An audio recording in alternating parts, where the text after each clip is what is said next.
How to share WhatsApp link. So you have to go to your WhatsApp application and it will lead you to your status automatically.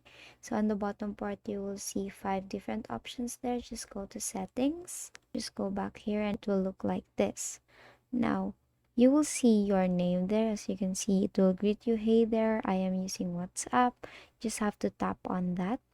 And here you will see your QR code. Now, since you want to share your WhatsApp link, all you have to do is on the upper right, you will see this share icon here. Tap on that and then choose the person that you want to send it, or you can actually tap on copy there and then send it to the person via text, via messenger, any communication or any social media where you can actually attach the link.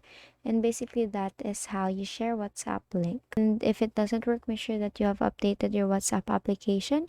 By doing that, you have to go to your Play Store, App Store, and then update there and do the same process again. And that is all for today. If this video helped you, please give us some thumbs up and subscribe to our YouTube channel for more tutorials. Thank you for watching.